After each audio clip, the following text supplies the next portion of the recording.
Ladies and gentlemen, welcome to Field of 68's last call. Do you think that you could take down a black bear? No, hell no. I'm going to try. The first person that's going to die has got to be one of the black guys. So. Cold cuts, they suck. Are Taylor Swift and Travis Kelce going to get married? Hell no. Here we go. It's last call.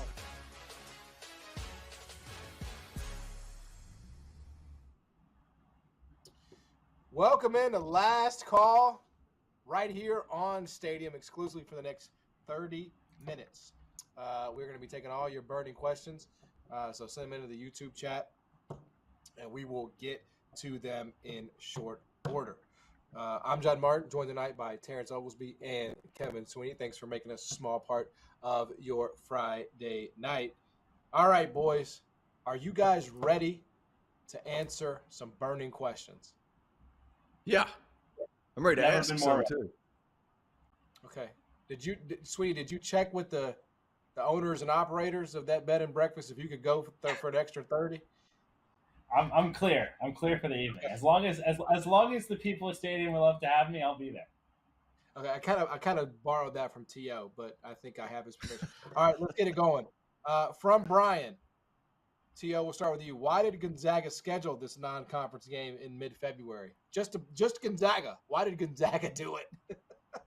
Well, look, Kentucky and Gonzaga were trying to find a way to play anyway. And for Gonzaga, this is a great way because they've just been running roughshod through their league for, I don't know how many years, 10, 15 years. So it's like it made sense for them to play a high major opponent for multiple reasons. One, you have an opportunity for that big time win in the middle of conference play. And another thing is you kind of re-up the competition level a little bit. Now, St. Mary's has had their number this year, but for the last X amount of years, they've needed this game, and they finally were able to put it together. So it's a good game for Gonzaga to have.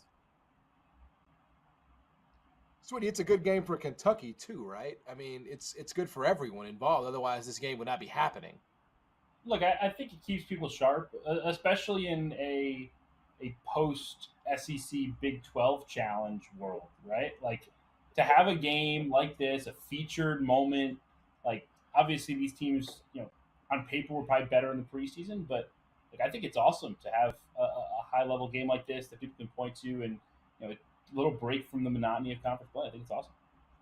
Yeah, I mean, I think, I just remember Cal did this. Cal did actually the same series in Memphis. He would have Gonzaga coming in January and February. It was like the same exact thing. And I don't know, like I love high level conference play just like anybody else, but it's kind of nice to just take a little, like it's like a preview in a way. Like if in a different universe where Gonzaga is like a little bit better than they are, it's like, oh, this might be an Elite Eight matchup that we're getting in February. I mean, there's really nothing that says like you shouldn't play these games if you can stomach it, in February. So I think it's a totally good thing for the sport. I mean, like I said, it's the game I'm looking the most forward to tomorrow because, there's just so much, monotony in a way to what's going on in conference play. So I'm all about it. I think it's a great thing, and I think it should be a great evening for both games, for both teams. Great showcase. All right, guys, sorry, I'm going out of order here. John, what's going on in the AAC with FAU in Memphis right now? That's from Jacob. I mean, look, FAU lost a road game. I think that's going to happen in college basketball as we see. The problem with the AAC is that you don't get the grace that like an Illinois is going to get tomorrow, for example, if they lose to an unranked Michigan State. That's the peril of playing in a league like the AAC. Even though I do think, right, when you go top to bottom, I mean, I think SMU is better than people expected. UAB is better than people expected. South Florida certainly is better than people expected. Charlotte's better than people expected. Memphis and FAU are probably worse than people expected. So that's a little weird. But I don't really. I mean, Memphis is the disappointment. I think FAU is fine. They've beaten Arizona. They have the wins. I don't know how you feel about it, T.O. and Sweeney, but to me, FAU is just sort of business as usual. You're going to lose road games in your league. That's the way it goes for everybody. Memphis is the disappointment, right? That hurts you, doesn't it? I mean, after that start, it sure damn does. I got pumped. I got Yeah. in my shoe. Yeah, I had it might be my fault because I think it was January 15th. I was on After Dark and I said Penny Hardaway was National Coach of the Year at that point, and they lose 4 in a row. Yeah, they lost 4 in a row. Now they did get going again against Wichita State at home. Temple on the road. They won that game. They should beat Temple on the road. Let's be honest, but. I don't know what's going on with Memphis. I think it's interesting. I do think there were some inflated expectations for FAU, considering, look, it's one of those things, and I'm going to sound like I'm hating, but last year they played Memphis in the first round, and then Fairleigh Dickinson, they got lucky. Fairleigh Dickinson beating Purdue. They were able to just as physical Tennessee, and they didn't turn the ball over. And then a Kansas State team, they just kind of matched up well with them. The way the tournament was set up last year kind of played into their hands. And because of that, obviously there's going to be inflated expectations. And I'm not taking away from the fact that they did it. They were still really good all season long. They ended up 35-4 for God's sake. So I'm not hating. I just think that coming in, we kind of lost grips of, hey, look, they are moving up a league. It is a different level of grind when you move up from Conference USA to the American. So I think that's more of what's going on with them. I also just think at the end of the day, right, like FAU's talent level never matched top 10, top 15 type hype, right? Like what they did last year was special, and it was the whole being greater than the sum of its parts. And I just think, like, for them to be where they are, I think is an incredible credit to Dusty May, because so many teams have crippled under the pressure of all the expectations and everything that comes with trying to run it back after a Final Four team. I think he's done a really good job considering the circumstances. I just think the league is in a weird spot where teams are good enough to beat you, but not good enough to help you when you beat them, right? And when you get into that situation, it's a lot of tough nights, right? Like FAU walks in there with a ton of pressure every night. Memphis walks in there with a ton of pressure, but it's not easy to win at UAB. UAB's a really good basketball team. They've got tremendous guard play. They've got the big kid who's awesome. Like it's tough to win in these road games in the AAC. You know what you just said? The exact same thing I've been like begging for people to understand about the ACC. Like the exact same thing. It's like they were bad enough in the non-conference, but then they're hard to play at this point in the year. Look at Georgia Tech beating Duke and North Carolina. Kind of the same ordeal. Like I have a lot of respect for the American Conference. I think it's good. I don't think obviously it's not as good as the 7 or 8 leagues above, but it is a good, talented league with a lot of physical guys that can get hot on a given night. 8, I mean, I think that was a gratuitous add. The 8, let's just sort of keep it 7. I think 7 was better than 7 or 8. Let's just go with 7. What's that? You said 7 or 8. It's better than I like it as the 8 as opposed to the 9th. In the power rank. Well, same difference. Whatever, they're in there. 7th or 8th or 9th, whatever you want it to be. Whatever you want it to be, John Martin. It's your world. I'm living in it. I want it to be 8.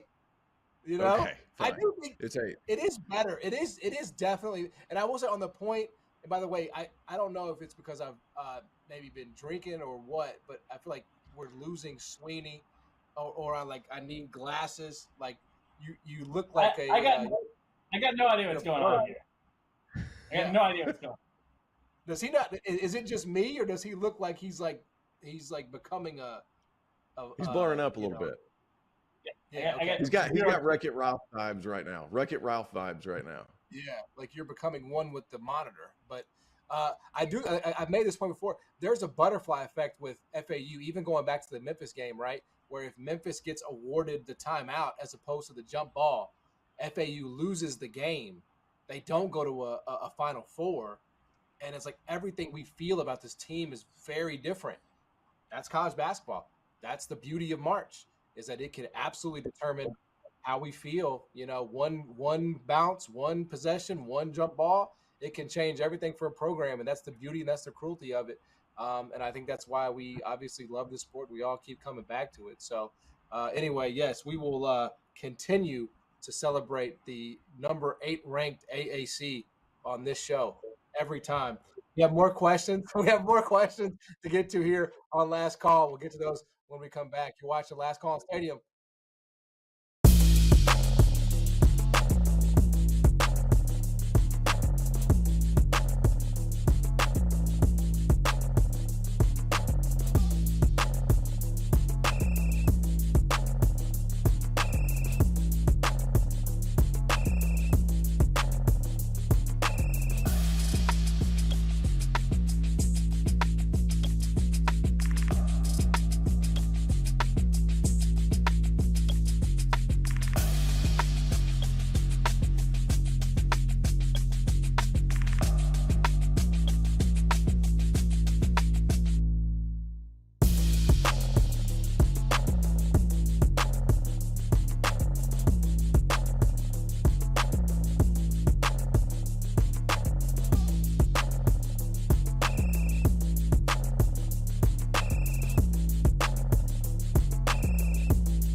welcome back to Last Call here on Stadium, part of the Field of 68 Media Network. I'm John Martin, joined tonight by Terrence Oglesby, Kevin Sweeney. If you have questions, let us know. We'll get to them. We're here for about another 20 minutes or so.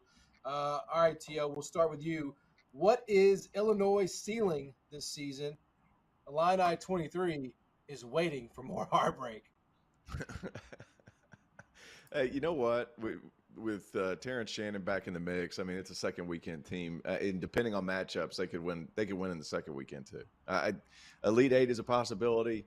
I just feel like Marcus Domask, Terrence Shannon, those two guys, shot creators on their own. You don't really have to draw much up, and quite frankly, guys, when they're both playing, they don't draw much up. They just let those guys go. They give them the ball and they get out of the way. I like Illinois. I think they're a very good team. I understand that, hey man, ebbs and flows. And like we're talking about the American Conference, like it's hard to win on the road on the Big Ten. I get all that, but I think they're kind of a different type of team compared to the rest of the league in that they don't run a billion sets, or they can, but they also have individual playmaking on that team. So I think that differentiates them a little bit from the rest of the Big Ten. Look, What's their ceiling, Kevin? I think it's super high. I think they can make a Final Four. I don't know if they can win the championship, but I think with the right matchups, they can go. I mean, look, Tio kind of alluded to it, right? Like when you talk about, why if Big Ten teams struggled in March? They're too big man dominated. They don't have great guard play, right? Like, all right, well, now we're going to line up an Illinois team that can switch 1 through 5, that has a big man in Coleman Hawkins that can pull you away from the basket, who can defend every position and is one of the best defenders really in college basketball. And then they have shot makers in Shannon and Damask in particular, who can just get to spots and play in the mid-range and make tough twos that I think you need to be able to make if you're going to make a run in the NCAA tournament. So, look, I don't think they've hit their ceiling. I think they've struggled a little bit in reintegrating Shannon. I think they had such good chemistry and bonded after he was suspended and just found a way to win games and play at a high level. But man, if they can turn it on here and really click with this group over the next month or so, I don't think anyone's going to want to see this Illinois team in March. I was kind of scared to pull the trigger there, John. I was scared to pull the trigger on saying the Final Four, but I think that's possible. I do think it's possible because they have those two guards that they can carry you through a couple of games. Like when everything else fails, get the ball to your best player, and could that player make something happen? They have two of those guys, and they have and I'm a big fan of Coleman Hawkins. Is he inconsistent? Yes. Is he talented? Sure as hell he is.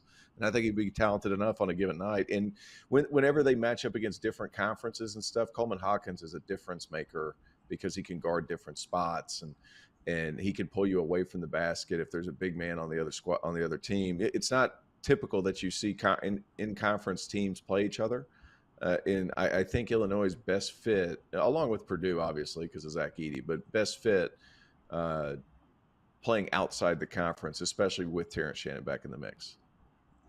Again, you guys know what it's about. When you get to this stage in the season, it's about guard play, and they got it.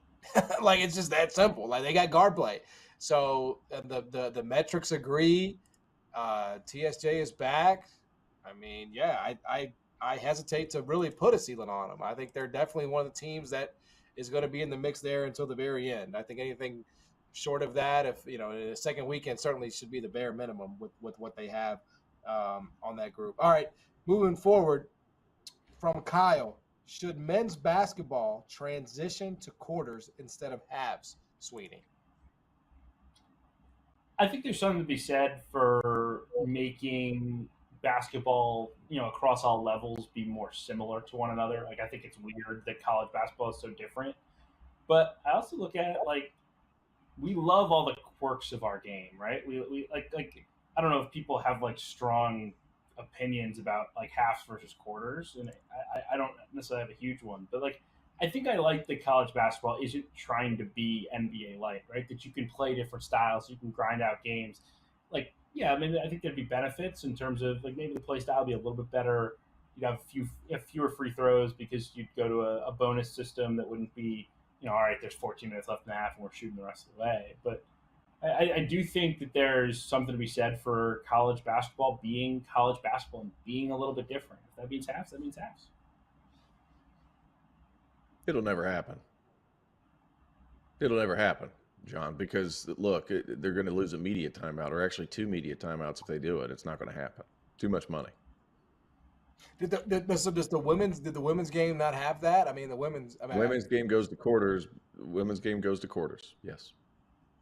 right. So yeah, I mean, I think that's definitely it's Ad space doesn't cost as much for women's games. I mean, it's just true. I mean, I know people won't like to hear that, but it is the reality. I didn't say anything about the women's game, John. I didn't say anything about the women's game. I just said ad space doesn't cost as much. That's all I said. Yes, and it's true, and I think that is definitely the consideration. With it is kind of bizarre to me that from high school to elementary to men's college basketball is the only form of basketball that plays this way. It's like what that like why, right? Is there not a way? I mean, there's ways to incorporate the media timeout into a quarter system. I wish they would do that, but it doesn't. I guess it doesn't really fundamentally change the way the game plays out, does it? I mean, it doesn't. Oh, I mean, you kind of know the situation. Like, oh, we're under 4, we're under 8. Like, it doesn't really fundamentally change the way you're going to coach or play a game. So, it's not necessarily something that bothers me. It's just odd, and that's fine. Kevin, you're right. Like, it's an oddity of men's college basketball, and we watch it anyway. It's not like we're going to stop watching it. So that's fine. All right. Matt asked, what's the one change you would make if you were commissioner of college basketball, T.O.?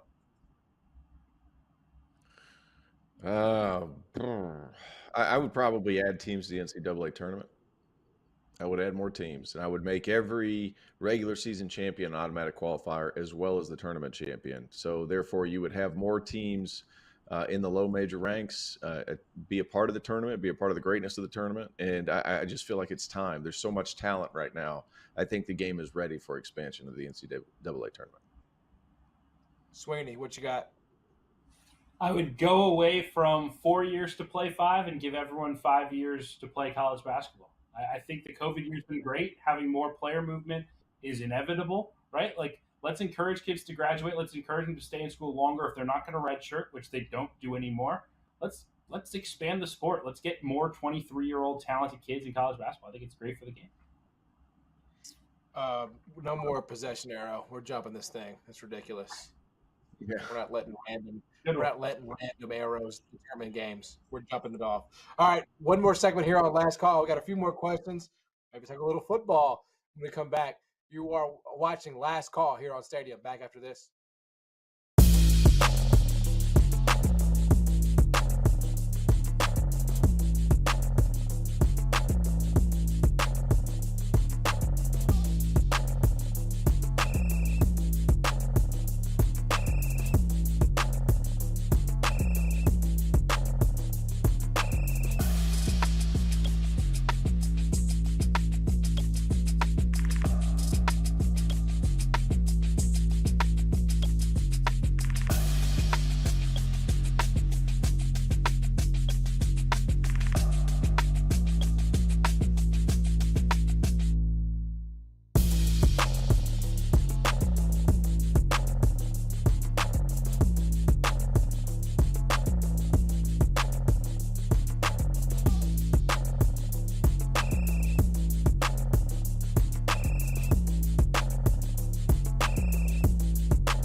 All right, welcome back to Last Call here on Stadium. I'm John Martin, joined tonight by Terrence Oglesby and Kevin Sweeney. A few more to get to in the chat questions. T.O., does Indiana have any shot against Purdue tomorrow? That comes to us from Kevin. Not Sweeney. Where's that game at? It's a Mac. It's no. Short answer, no. Short answer, no. Sweeney, you had a whole long article that's coming out tomorrow morning about how Indiana is going to shock the world, right? I think it's gonna be a bloodbath. I think this thing could get really ugly for Indiana. I think no number of points is too many. I think Ken Palm has it as like a 19 pointer. I think 25, maybe 30. I think Purdue wins by however many they want. Margin from you guys tonight. I like it. All right. What's the BetMGM line?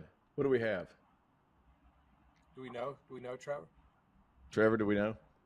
He's looking. Look, Trevor we can doesn't know. deduce here. I'm going to go 19 and a half, 17 and a half, 18 and a half, split the middle. Yeah. I mean, you're right. It's gonna get ugly. I mean, all right, I got a question of my own here. John Martin, Kevin Sweeney. Which Field of 68 cast member or person would you like to pound beers with? John Martin, you first. Oh man, you know what? I would love to pound beers with John Henson. John Henson. Yes. That is not somebody I saw coming there. Yeah, John Henson is definitely a bro, and I think he's got a lot of stories to tell. He obviously was in the league for a while. I think he would definitely, you get him a couple of drinks, he would tell some stories. So I would go Henson. So I've already drank with Fanta, which is my easy answer. Of course, you gotta go drink with Fanta.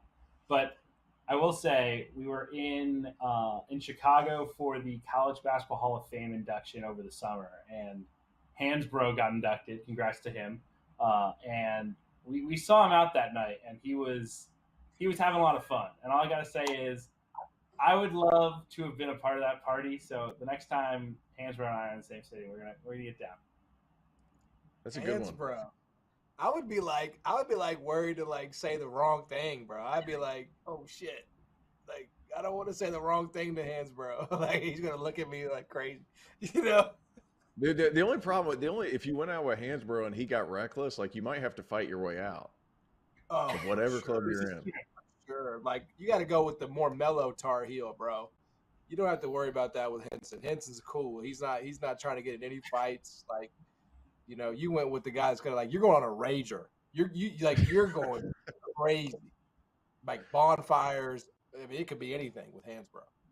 Hey, playing blackjack in Vegas, and Sweeney, when we all went out with Fanta, when he was screaming Patino at the roulette table after Patino got the St. John's job, that was one of the funniest, most entertaining gigs I think we've ever done. 100 on red, man. 100 on red. Just keep pounding it. Just yelling. Yeah, he pounded it, and he was winning. It was all. Now, who else? I think we're sleeping on. I think Chris Mack. You want to tell somebody who has some stories? Chris Mack would tell some good stories. Well, I know Henson drinks because he drinks during the show. So I'm I don't know everybody. You know what I'm saying? I don't know everybody that some people may not, some people may, so that's that was part of the calculus. Who do I know gets after it? I was just mentioning somebody that we hadn't drank with. I just remember when we were at in Houston last year, we went to that bar and everybody was playing Papa Shot, and Doster invited every UConn fan that came down over. And we're playing Papa Shot, and I beat Doster, and Doster beat me in a one-off shot at Texas or something. I just got off the plane. He goes, and he beat me in that one, and he beat me in some other dumb little game. And I beat him in Papa Shot, and I went first. He went second. He misses his last shot, and he was so pissed because he got competitive. He goes, still 2-1, motherfucker. Wow, Robin Doster got so mad that he lost the Papa Shot. He was ready. Yeah, he was ready to go. Okay, Andy needs some help. T.O. and Sweeney, please handicap the Super Bowl for me. I'm torn. T.O. I got 49ers 35-31. I did that yesterday on CBS. Christian McCaffrey won me my fantasy league. I'm not going against that. I'm not going against that. That's greatness. You're able to win everybody their fantasy league. That's greatness. 35-31 49ers. Where you at? He's got a score. I mean, that's pretty good. Well, they made me pick one yesterday. I like Kansas City 28-24. I just think if I get the better quarterback, I'll take my money and run, especially when that quarterback's Patrick Mahomes. So I'll think the Chiefs find a way. Not a My Brock biggest Purdy bet guy. of the NFL season is on San Francisco 49ers -1. That number's gone. You know, I can't help that. But I think San Francisco has run into two of the hottest teams in the NFL and played their worst football and still found ways to win. And I think this is a situation where if they play 75% of what they're capable of, they're going to be able to win this game. So I do like the San Francisco 49ers in this game. All right, last one real quick, 30 seconds or less. T.O., favorite Super Bowl snack. Let's go. Favorite Super Bowl, dude. I'm a cheeseburger guy. Just give me cheeseburger. I'm a happy camper. Okay, cheeseburger. Sweeney, where we at? I need some like chips and queso, chips and salsa. Just give me all the chips and I'll be rolling. Very simple. Just give me that popcorn, chips, M&Ms, pretzels. Yeah, right. John Martin's a beanie weenie guy. Exactly. Yeah, hey, I'll if I'm winning a Look at the jacket. Look at the jacket. Thank you for everything, Jeff. For T.O., for Sweeney, I'm